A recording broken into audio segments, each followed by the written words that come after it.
Olá, família Pax, mais uma vez ao vivo aqui com vocês, hoje conversando com o nosso querido Alexandre Garzelli, ele que é professor, estudioso, é autor da Madras Editora, mestre místico e está hoje com a gente falando sobre os mistérios de René Le Chateau, lá no sul da França. Vamos dar boas-vindas nessa tarde fria de São Paulo ao querido Alexandre Garzelli, para que ele possa compartilhar conosco toda a sua sabedoria. Boa tarde, Ângela. Boa tarde, Ana Lu. Boa tarde, Sandra, Ricardo. Todo mundo está com a gente. Tudo bom, Ale? Boa tarde. Olá, Carmen, tudo bem? Como é que tá? Como é que tá a Tudo. imagem aí? Tá jóia, tá ótimo. Legal, tranquilo. Uma boa e quente tarde para você, para todos os amigos aí da Pax Universal. Ah, tem que desejar uma quente tarde, porque do jeito que a coisa tá complicado, viu? Tá estranho. Eu fico só olhando a previsão do tempo, né? Eu sempre fiz isso na vida inteira. E depois que, com o advento da internet, ficou mais fácil. Antigamente, o canal do Tempo Internacional, o Radio Channel, dava 2 meses de previsão. Só Tá. que nos últimos 2 anos, eles dão 2 semanas, presta atenção. Então, nem eles sabem o que vai acontecer, porque está Não, tudo virado, né? De repente, é enfim. impossível. É, Impossível, impossível, impossível. Mas é aquilo que eu digo: tiramos a Terra fora do eixo. Agora, para é, recolocar, quem é que recoloca isso no lugar, a não ser a própria consciência do ser humano, que tem que mudar para ontem, que já está atrasado essa mudança de pois é. consciência. Enquanto isso não acontecer, preparemos-nos para uma nova era glacial que a gente está vendo, né? Ai, gente, eu não gosto de era glacial, não dá, não. Ai, Eu sei. realmente, Muito eu bom. preciso de muito sol, mas olha, esse ano tá bem diferente de tudo que a gente podia imaginar. O É planeta, né? Em verdade. todos os É. lugares, né? Mas, enquanto isso, toda segunda, 17 horas, a gente traz temas bem Sim. complexos, que aí pelo menos a cabeça das pessoas fica quente, né? Que é tanto Ah, sim. mistério, é tanta coisa, que pelo menos ninguém dorme com a cabeça fria. Não precisa nem de gorro para Ah, dormir. isso é. Não, eu adoro os seus temas misteriosos. Já é de praxe, né?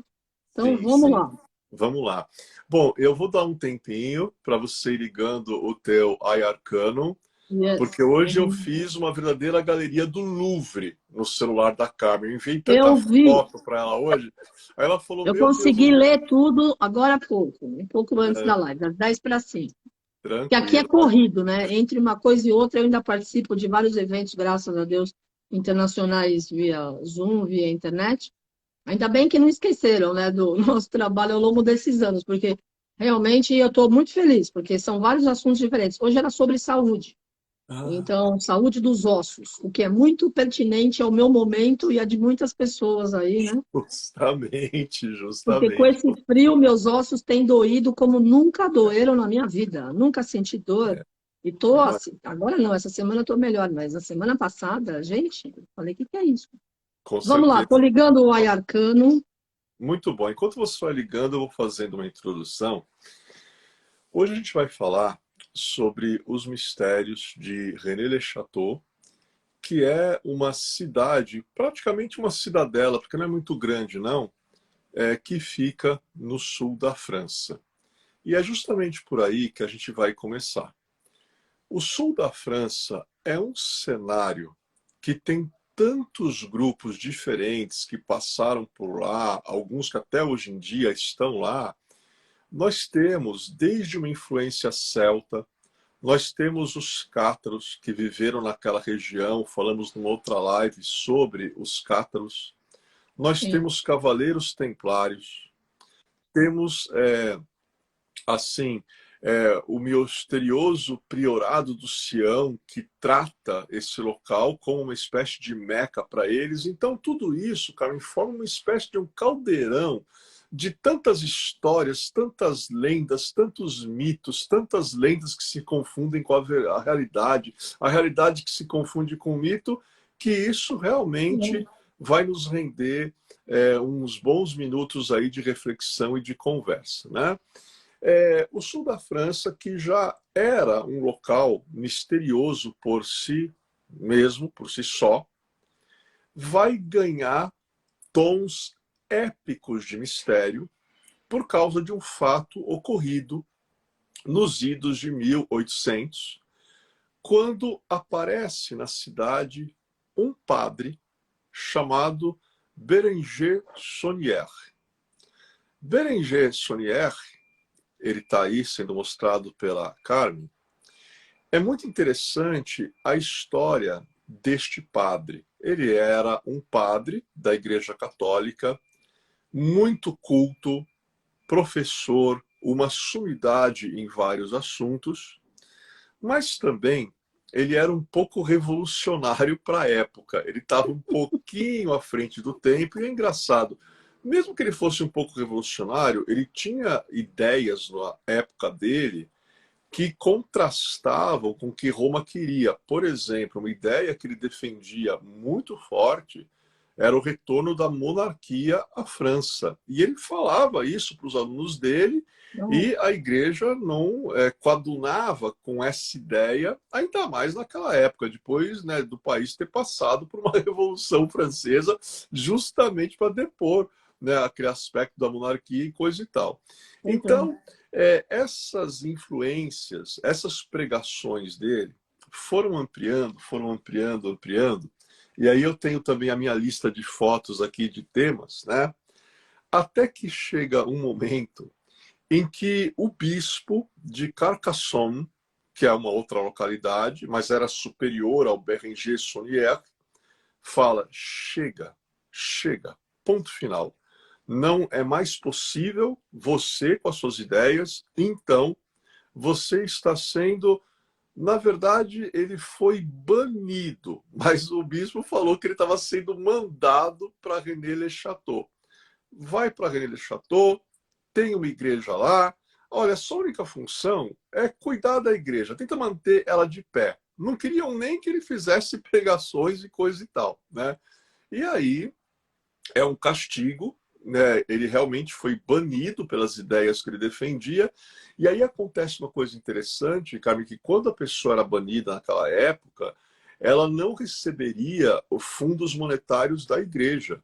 Então ela continuava vinculada, mas vai para lá e se vira com o que você conseguir, porque nem apoio financeiro você vai poder contar.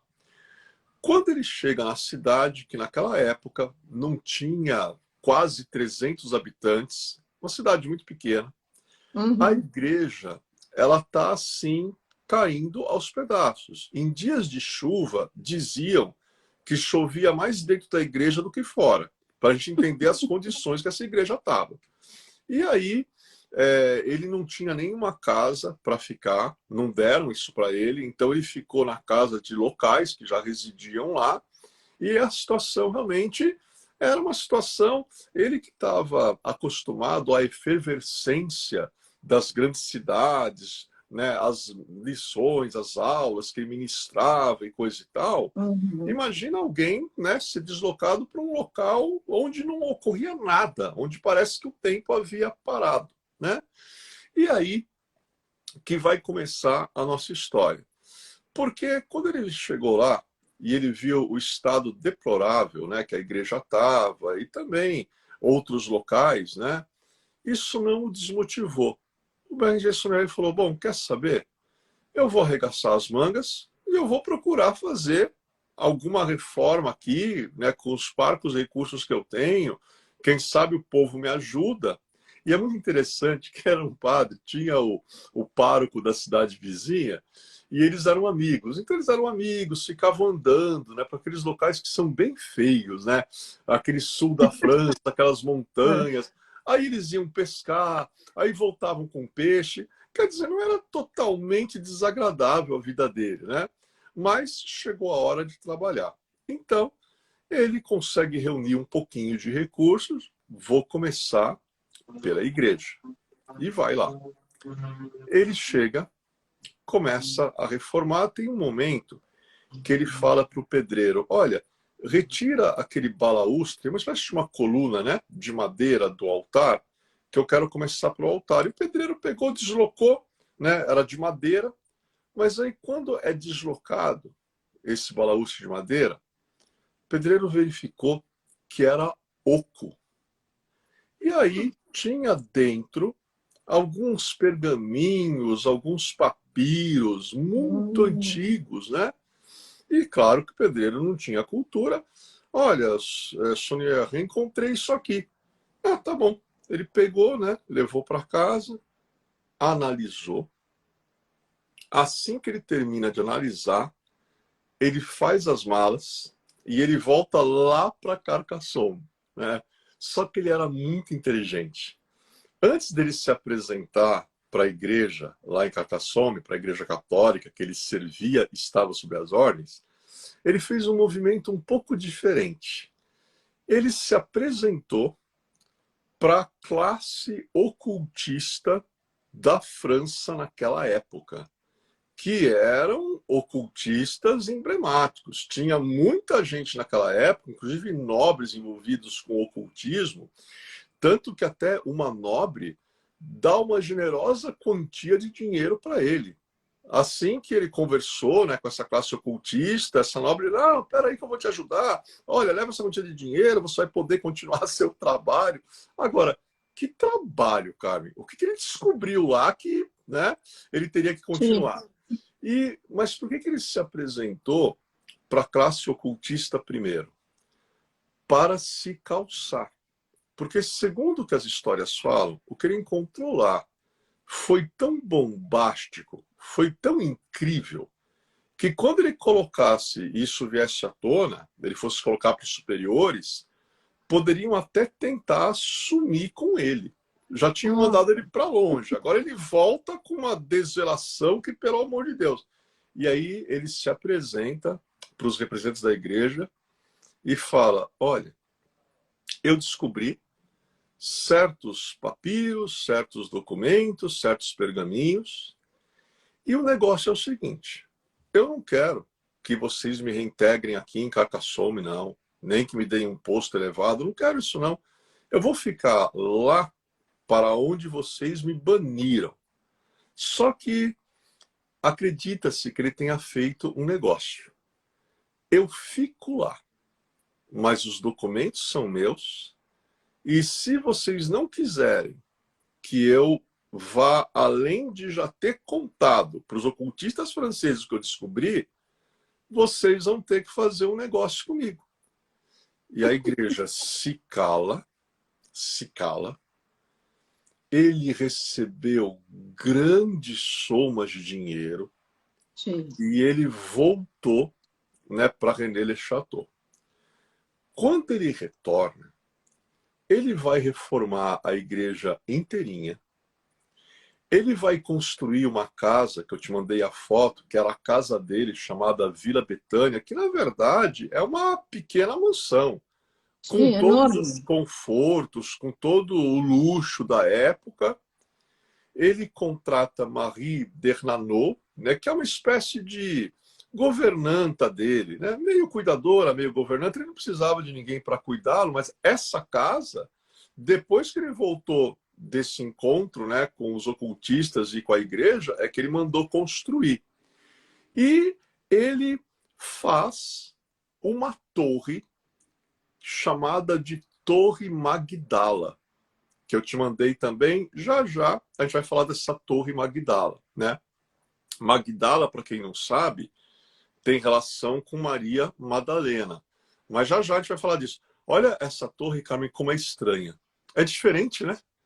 É É? diferente. Ela fica deslocada, tem uma vista incrível para os vales. Nós vamos entrar dentro dela já já, falar o que se oculta aí dentro. E aí, vamos lá. Aí ele volta lá para a igreja, agora tem dinheiro. Parece que ele tentou até ligar linhas férreas a René Le Chateau. É preciso ter muito dinheiro para você conseguir fazer um negócio desse. Então, o que ele recebeu não foi pouco. Então, ele volta lá para a igreja, tá, vamos continuar a reforma. Mas aí, primeiro, ele estava lá, bom, continue mexendo no altar, e aí os pedreiros chegam, Sonier, nós encontramos uma pedra.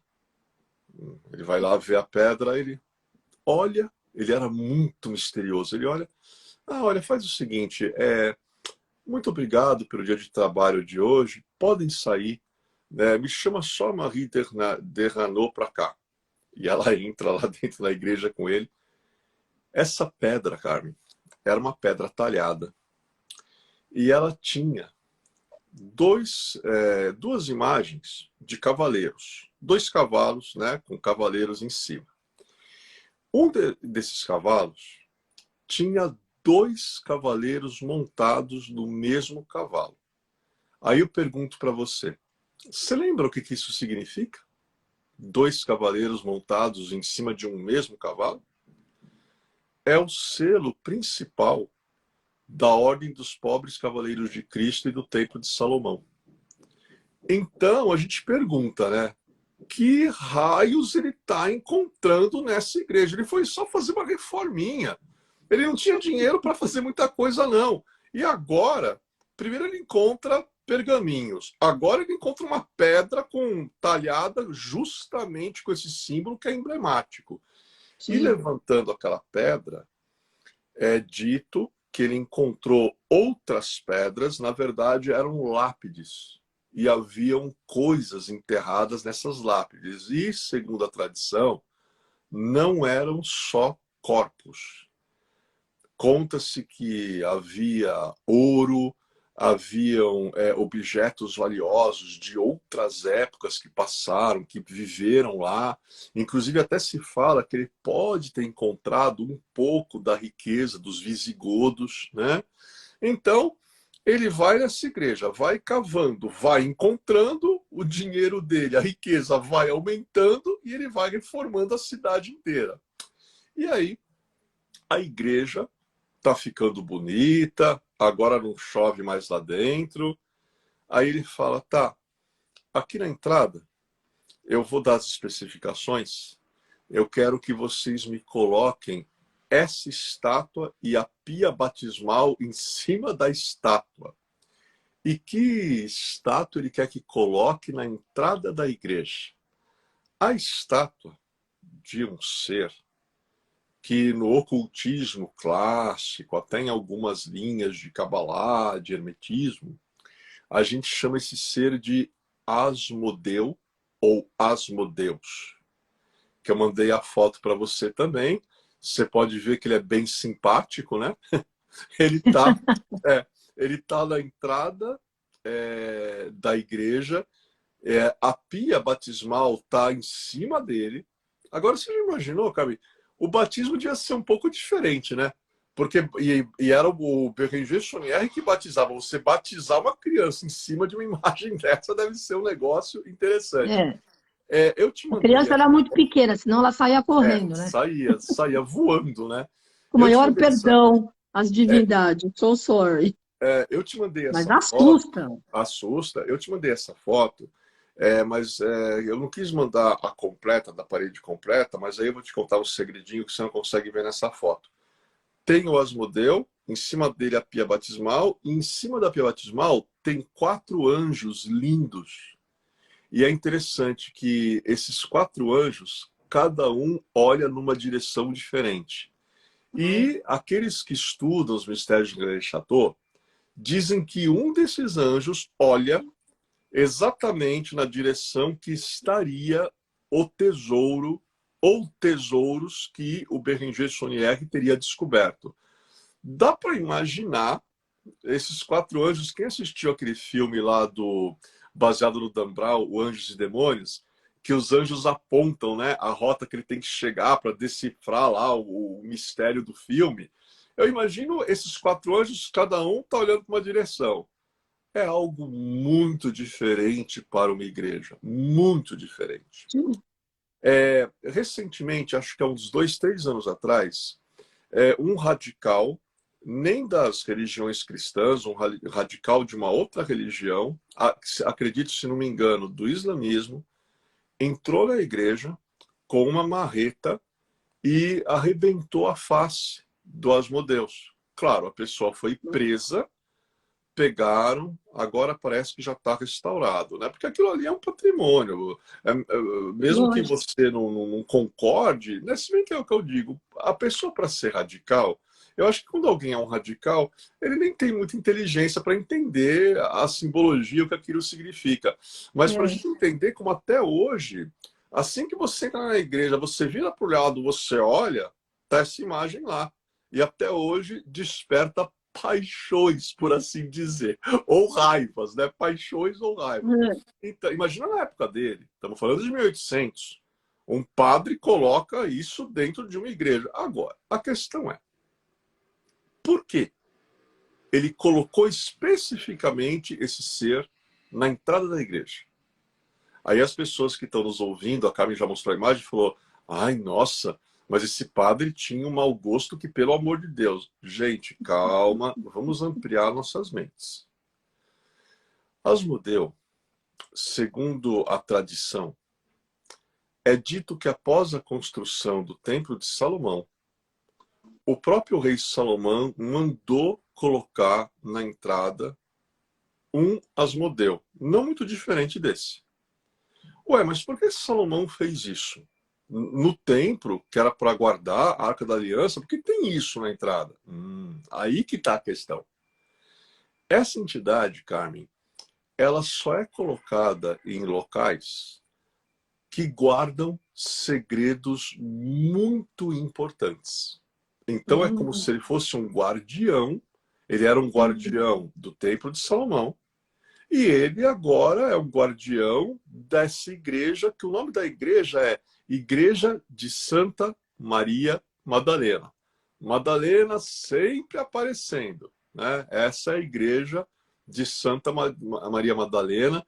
Inclusive, eu mandei para a Carmen uma imagem da Madalena que está aí dentro, bonita, né? A Carmen está parecendo o guia do Museu do Louvre hoje, mostrando imagens. Olha Eu adoro museu, eu não me importo. Olha Só essa quero ter Madalena. certeza que está dando para ver direitinho. Tá, mas Essa olha é a que imagem lindo. da Maria Madalena na igreja.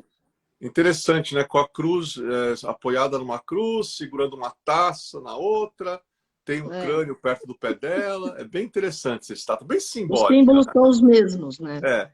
E é interessante porque o Chaunière, ao colocar, né, o Asmodeu na entrada, ele tá é como se ele dissesse, aqui existe um segredo. Só que quando você entra na igreja, Carmen, você lê uma frase assim que você passa pela porta. E essa frase, eu não vou falar em latim, vou já traduzir em português. Essa frase está escrito assim: este local é terrível. É a casa de Deus, alguns falam a porta do céu. Nossa, mas de onde é que surgiu essa frase falando este local é terrível?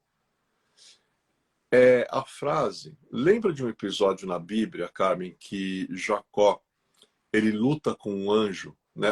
Aliás, ele vê uma escada, né, de anjos que sobe e desce, né?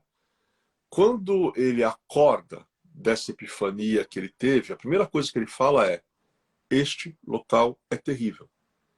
E isso foi colocado pelo Bérenger Saunière quando você entra, você lê essa frase: este local é terrível, é a porta do céu, e coisa e tal, continua. Um pouco mais longa a frase, né? Então, a questão é, nossa, mas o Salomão colocou o Asmodeu, o Bérenger colocou o Asmodeu, mas não se espantem.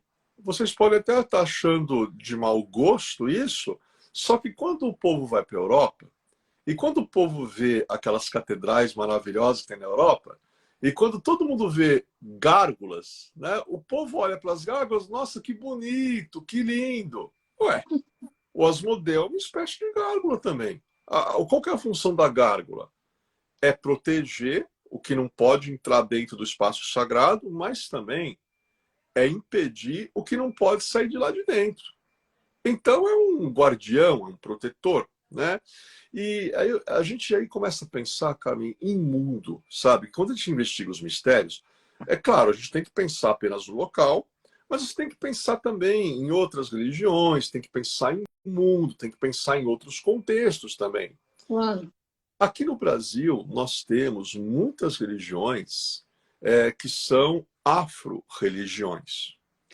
E quem conhece o candomblé, quem conhece a Umbanda, sabe que quando você vai entrar no centro de Umbanda, ou quando você vai entrar num terreiro de candomblé, logo na entrada, existe lá um espaço que é dedicado a Exu, que é um guardião. Exato. Então, que ninguém fique espantado, porque é comum em locais sagrados você colocar guardiões. Foi isso que o Sim. Barringé fez. Só que o guardião que ele colocou é da pá virada, né? Que é um guardião que é para proteger um segredo que tem lá dentro. Agora, que segredo é esse? Gente do céu, imagina, né? E aí é interessante, porque depois disso, é a mansão dele, né? A gente já mostrou. E depois ele me ergue essa Torre Magdala. Essa torre, Carmen, é um capítulo à parte. Porque quando permitem visitar e entrar lá dentro, eu vou descrever um pouco como ela é. Assim que você entra, você tem um piso que é feito de quadrados pretos e brancos. Isso lembra alguma coisa, né, Carmen? Um piso, quadrados pretos e brancos. A gente já viu isso em alguns lugares, né? Em Na alguns lugares, maçonaria, na maçonaria. na maçonaria. E você viu hoje lá no funeral da Ah, rainha, eu não assisti, eu fiquei a, rezando, só o, eu não quis é, entrar o, na igreja. é o piso lá do local que ela foi velada, todo preto e branco.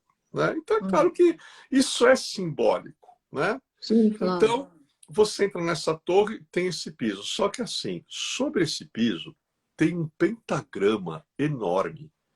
E nas pontas do pentagrama tem planetas. E aí você vai andando e tem uma janela, e a janela dá para um ponto específico do vale lá embaixo, aonde existe uma gruta. E dizem que naquela gruta supostamente estariam os restos de Maria Madalena. Quer dizer, eu acho que hoje não está mais, né? Porque depois do que esse padre fez no sul da França, seria difícil alguém ter deixado alguma coisa lá, né? Então, essa torre, quando você, mesmo turistas que já entraram lá, começam a se perguntar: por que essa torre? Que tipo de ritual que se fazia aqui? Porque tem um pentagrama enorme no chão, tem planeta, tem estátuas bem diferentes, né? Símbolos de alquimia, para a gente entender com que esse Berringer Sonnier mexia, né? Sim. Então, realmente é um local bem interessante, e muitas pessoas falam que ao chegarem em René-le-Château, é relógio que para. Até o pessoal fala: olha, relógio de pulso, esqueça. Não vai me entrar lá com relógio de pulso porque você vai perder teu relógio. É bússola que fica descontrolada. É um local onde se avistam muitas coisas estranhas no céu, que ninguém sabe o que são luzes que aparecem, né, sobre a cidade, sobre o vale. Então, é um local, Carmen Henrique, quando a gente fala ninguém sabe, é porque a gente Eu também adoro, eu adoro. é. Então, é algo assim bem interessante, porque alguma coisa muito especial existe realmente nesse local. E Claro. aí, o padre pegou com essas, entre aspas, né, peculiaridades dele, reformou a cidade inteira. Claro que as pessoas da cidade adoravam o padre, né? Porque ele Sim. levou algo que eles nunca tiveram, um progresso que nunca tiveram, né? E aí é muito curioso, porque essa cidade, ela continuou, até hoje ela é visitada, mas é interessante que altos membros do governo francês, inclusive até na época da Segunda Guerra Mundial, né, líderes, né, que estavam resistindo e coisa e tal, paravam suas atividades numa data específica. Isso até hoje Carmen, você, se for de carro, você chega até um ponto da estrada, porque as autoridades interrompem, não tem lugar para você parar o carro. Você tem que descer e você tem que ir andando um bom tempo a pé. Você tem que ir andando Uhum. um bom tempo. Então é muito interessante, porque que celebração é essa? Que até autoridades participam. A nata, na época do Sonnier, a nata do ocultismo francês, todo mundo ia para lá nessa data. É uma data que eles comemoram Maria Madalena. Porque a tradição gnóstica, o cristianismo esotérico, diz que Depois que Jesus foi crucificado, o Mestre Jesus, o Cristo, houve uma fuga de Jerusalém. Então, Sim. os discípulos fugiram e Madalena também fugiu, mas com a ajuda de José de Arimateia, que pega e envia Madalena para o Egito. E depois de um tempo, Madalena do Egito, ela não volta para Jerusalém. Ela vai para o sul da França, aonde ela chega com uma menina chamada Sara. E você conhece o Egito, Carmen, você sabe que é um local que tem bastante sol, ao Sim. contrário daqui nos tempos atuais, né? Tem muito sol lá. E quando Madalena ela chega de barco, ela chegou de barco, segurando essa criança, Madalena e a criança estão queimadas pelo sol, estão morenas. E aí se iniciou, naquele local, o culto das virgens negras. Então é Oh, muito interessante. Agora, eu vou fazer um pause. Vamos pausar em Madalena, chegando com a menina, o culto das virgens negras, que até hoje, né, em época específica, para essa sim. cidade até hoje. E vamos dar um pulo aqui no Brasil. Vamos pensar em Brasil. É muito interessante que nós temos aqui uma cidade extremamente conhecida chamada Aparecida. Sim. Todo mundo conhece, né? E Lógico. é, a história de Aparecida como um centro de devoção à Nossa Senhora começa quando o pescador acha uma imagem de uma Nossa Senhora negra. E Sim. até hoje essa imagem está lá. Sim. Aí a gente começa a pensar, cara, a Nossa Senhora aqui do Brasil chega por um rio e é cultuada no país inteiro. Né? É Até daqui a verdade, é pouco começa verdade. 6 horas, vai ser a hora da Ave Maria. A força dessa egrégora é incrível. É. Aí, lá na França, Madalena chega pelo mar com uma criança e ela é cultuada lá com uma devoção que não é menor. Então a gente entende água, Nossa Senhora, água, Madalena, alguma coisa, algum mistério une a maneira que essa devoção surgiu, né? Entendi. Isso é bem interessante. E aí, bom, a reforma já está feita, né? O Saunier transformou o sul da França. Realmente, eu acho que naquela época dele não tinha a Disney na Europa, né? Mas eu acho que deve ter sido comparado, porque o movimento que começou a ter aquela cidade, né? E aí Sim. ele vai vivendo, coisa e tal. E aí ele chegou um dia para Marie d'Ernanou, que era uma espécie de governanta dele, e falou: antes de eu morrer, eu vou lhe contar um segredo que vai lhe deixar extremamente influente, rica e poderosa até o fim da sua vida. Por tudo Ai, que você fez por mim, eu vou contar o segredo que eu encontrei. Você vai saber as coordenadas e você, como foi muito boa, vai poder desfrutar de tudo aquilo que eu desfrutei, né? E ele contou o segredo para ela, para Marie, né, d'Ernanou, né? E aí tem uma hora que o Sonieri fica doente. Olha lá, e ela tem uma expressão bem interessante, né, Carmen? Bem é. interessante a expressão dela mesmo, né? É bem interessante mesmo. E é muito interessante porque o Sonieri, ele adoece, né? E aí a Marie manda chamar aquele pároco da cidade vizinha, que era amigo, né, do Sonieri, para dar, que pescava peixinho com ele, para dar a extrema unção. E aí o pároco vem rapidamente, entra no quarto, e aí o Sonieri começa a falar para o pároco, em verdade, o que foi encontrado naquela igreja. e o que foi encontrado em outros locais ao redor de René-le-Château. Carmen, o padre não deu a extrema-unção. Saiu do quarto às pressas.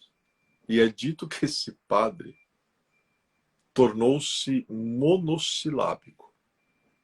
Praticamente esse padre não Não falava falava. mais com ninguém.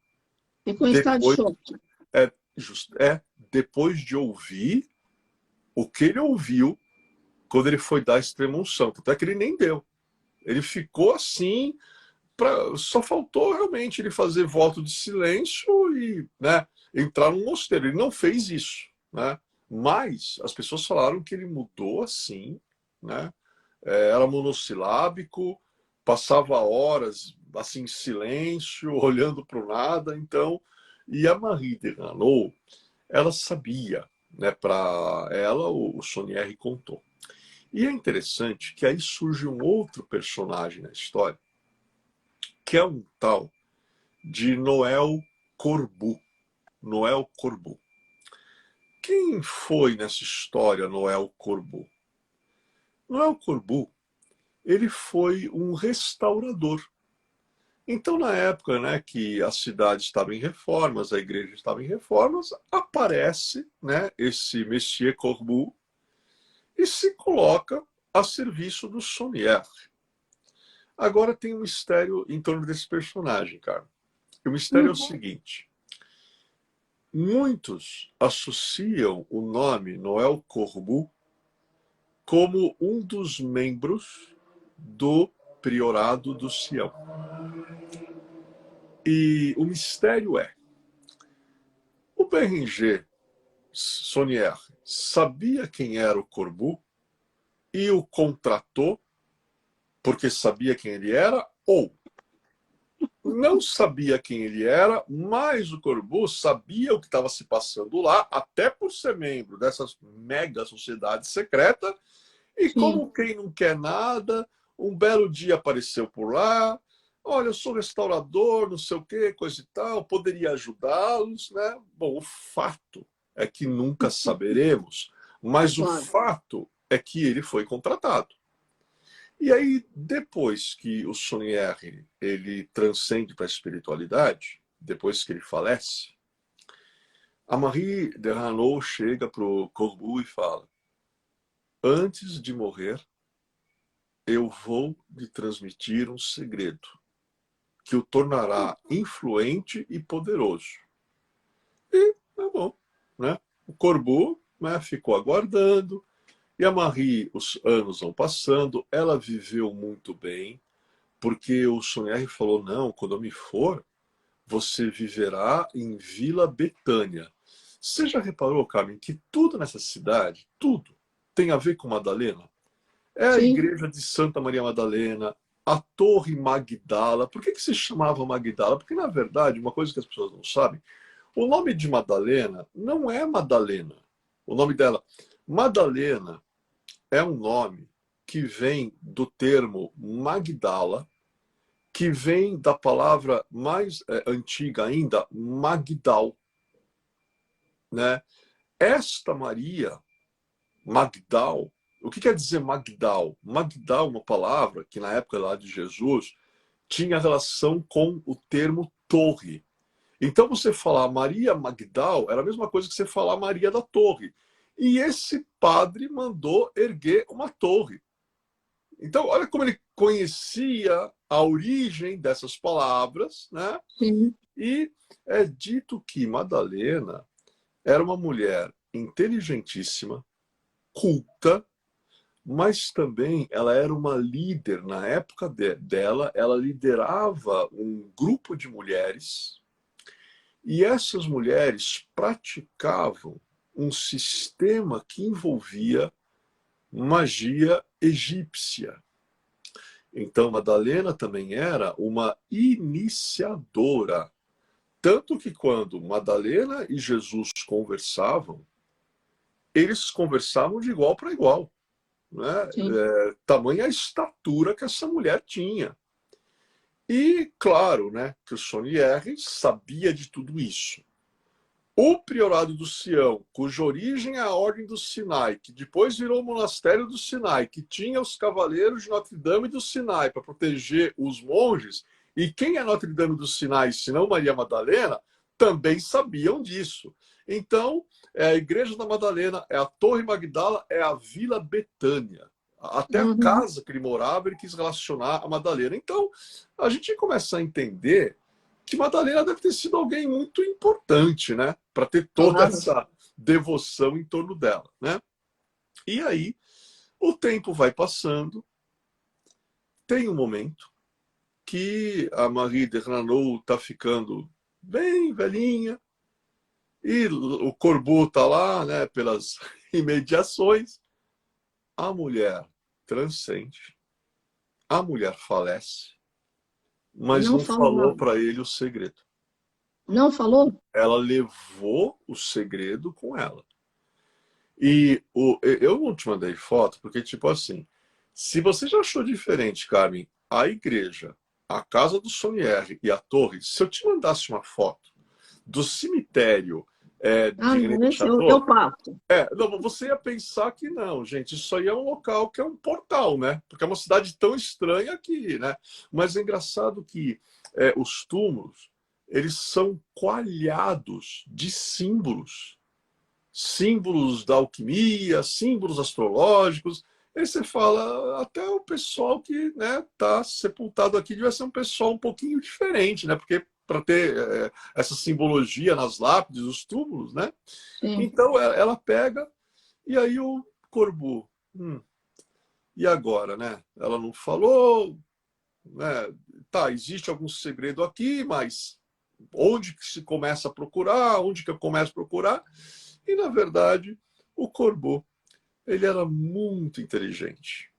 Ele falou assim, eu trabalhei, tudo bem, eu fui pago pelo meu trabalho de restauração, fui regiamente pago, tudo bem. Ela não me falou o segredo, tudo bem, tá bom. Mas eu vou então fazer o seguinte, naquela época, ele transforma René de Chateau alguns pontos, né, em hospedagens, e hoje tem locais lá que se tornaram hotéis. Inclusive parece que você pode, negociando, você pode ficar na Vila Betânia, né? Imagina você passar uns dias ou uma noite num local com tanta história, né? Nossa, não dá nem para dormir. Não dá. É por isso Tem que que eu falo, ficar cara, atento em tudo que acontece espiritualmente. as pessoas me falam, Ale, a Carmen sabe, né? E eu já expliquei para ela, foi engraçado, porque até hoje eu não fui para fora do Brasil. Eu sei que eu irei, vou começar, eu irei. Mas quando eu era um pouco mais jovem, Carmen, falaram para mim, uma senhorinha que me conhecia, né? Chamada Dona Cida, era uma benzedeira maravilhosa, adorava ir na casa dela, mesmo que eu não tivesse problema nenhum, só para ficar lá sentadinho, vendo o quartinho dela, os santos, eu amava aquilo ali tudo, né? E um dia ela virou para os meus pais e ela falou, quando esse menino, na época era um menino, né? Quando esse menino for para fora do Brasil, dependendo de para onde ele for, vocês se acostumem que pode ser que ele não volte.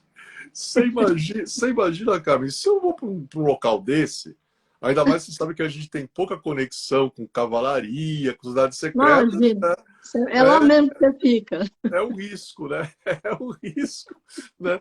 Então, é interessante que o Corbu teve essa sacada, né, essa transformação, e, na verdade, qual é ou quais são os segredos de René Le Chateau?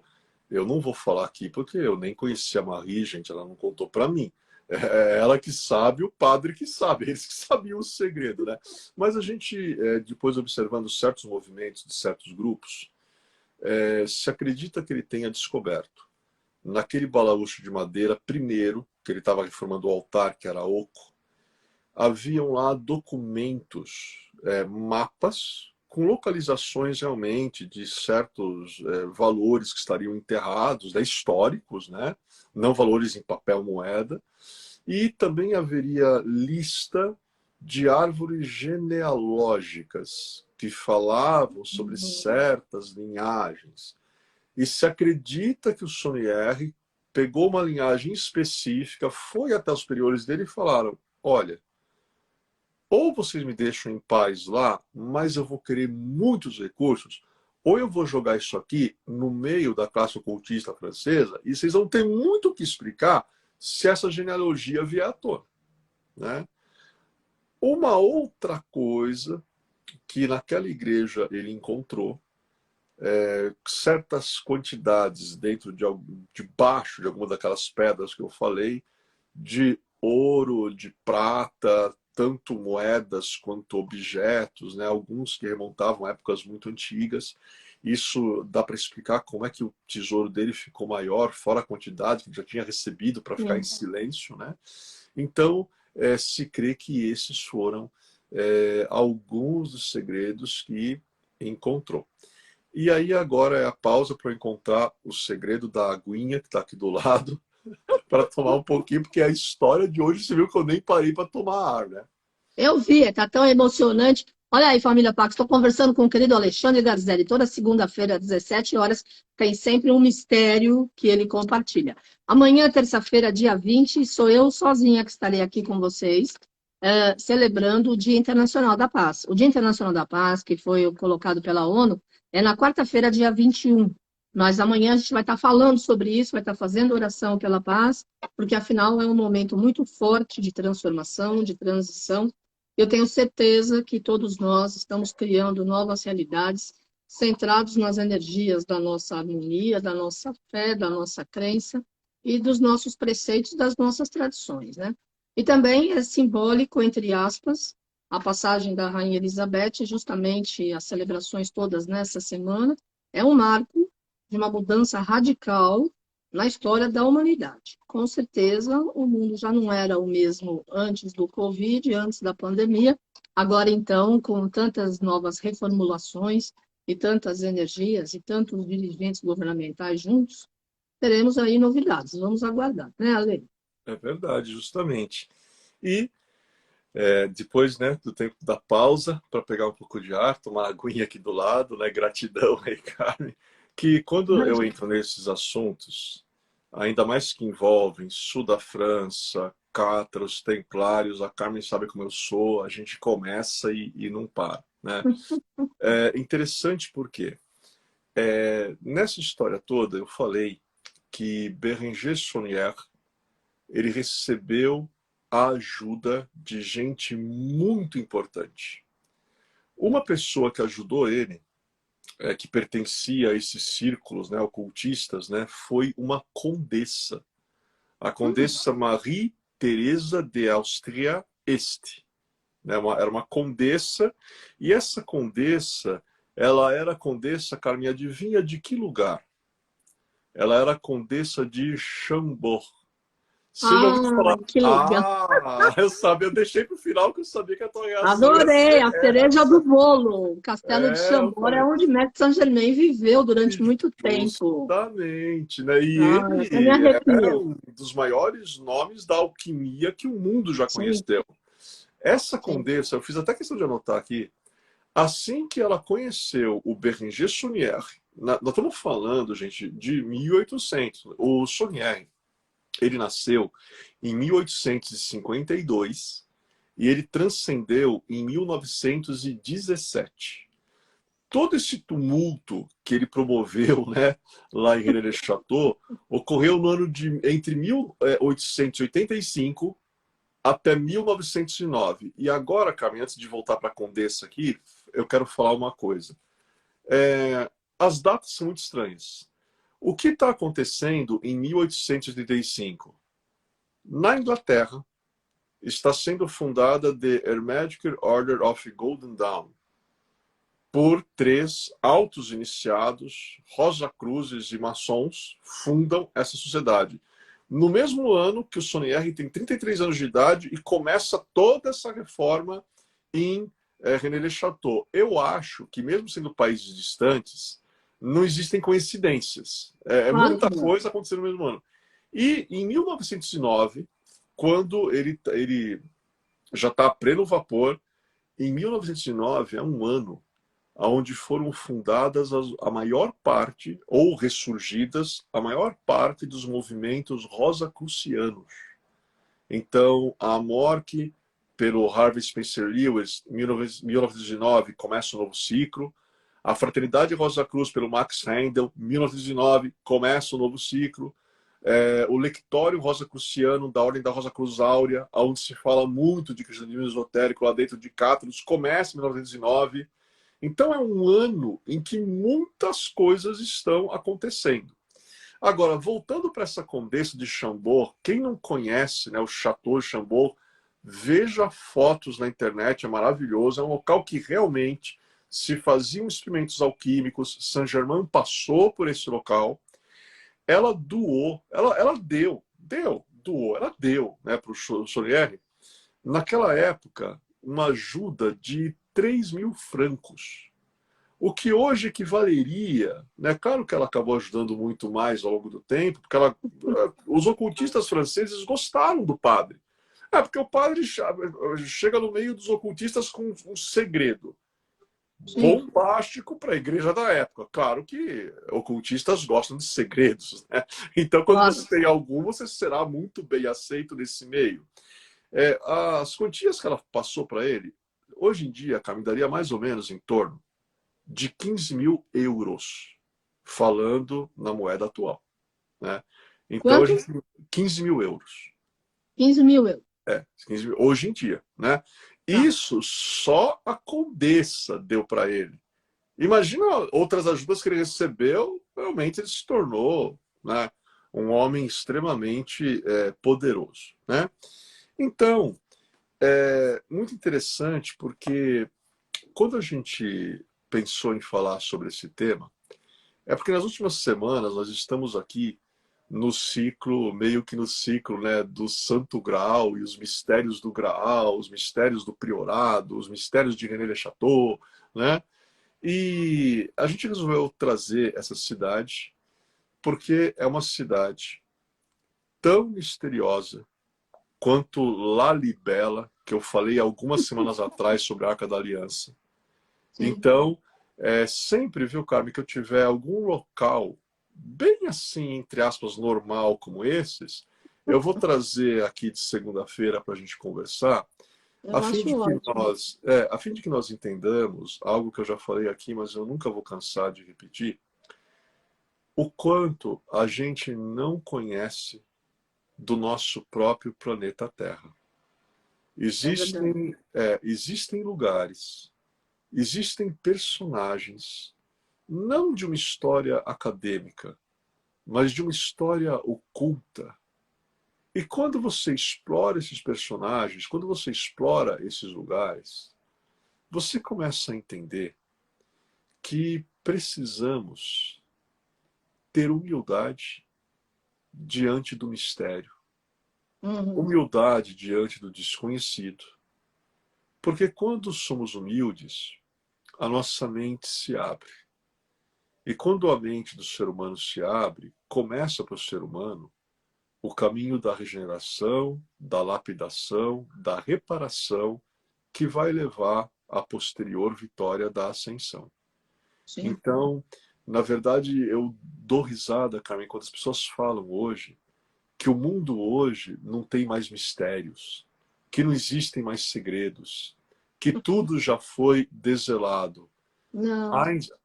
Einstein, que tinha ligações com o rosacrucianismo, Einstein costumava dizer que é no estudo e nos domínios dos mistérios que se encontram as mais belas experiências. E acredito que ele foi uma pessoa importante na história. Acredito que ele sabia o que estava falando. Então, a gente traz esses temas aonde as pessoas falam, mas puxa, ele nunca fala o mistério inteiro, ele nunca conta o segredo inteiro. Gente, em primeiro lugar, a questão, será que eu sei o mistério inteiro? Eu sei o segredo inteiro? Eu também estou buscando, como todos nós estamos buscando. E o dia em que não tivermos mais mistérios para buscar, o dia que nós não tivermos mais que ir atrás de sabedoria, se perde simplesmente o sentido de tudo. né? De tudo, porque o sentido da vida é a busca, é peregrinar em busca de respostas a questões, sendo que as mais importantes continuam sendo quem eu sou, da onde eu vim e para onde eu vou. É isso aí. Maravilha, Alexandre, obrigada. Amanhã eu estou aqui falando, então, sobre o Dia Internacional da Paz. Você tem 3 minutos, tua mensagem final. Ai, vai dar tempo. É... eu celebrando. É rapidinho. Hoje a gente falou de uma história que não é romance. São os mistérios realmente que tem René Le Chateau. Uhum. Mas um autor inteligente chamado Dan Brown, sabendo de todas as histórias, e aí está a genialidade dele, escreveu o seu Código da Vinci, e que é um thriller, né? Um romance policial. E no início do livro, e também no início do filme, existe um monge que está tentando silenciar os que conhecem o segredo da linhagem sangreal, e ele aparece no Louvre perseguindo um senhor de bastante idade, que é o curador do museu. Carmen, você sabe qual que é o nome desse senhor que aparece correndo no museu? Não? Saunière. Até isso Dan Brown aproveitou. Saunière, e ele tem uma neta no filme que se chama Sophie, que quer dizer Sofia, sabedoria. Como esse Dan Brown foi inteligente. Inteligentíssimo. Ele colocou, primeiro estudou tudo isso. Aí depois ele escreveu um romance. Agora, a gente já falou e eu vou repetir. O Código da Vinci é um romance. Até porque Da Vinci não tem muito a ver com o mistério do grau, mas a Da Vinci é outro. Mas isso é assunto para um outro pôr do sol. Com certeza. Obrigada, Ale. Ótima semana. Deus abençoe. Gratidão, Namastê, família Pax.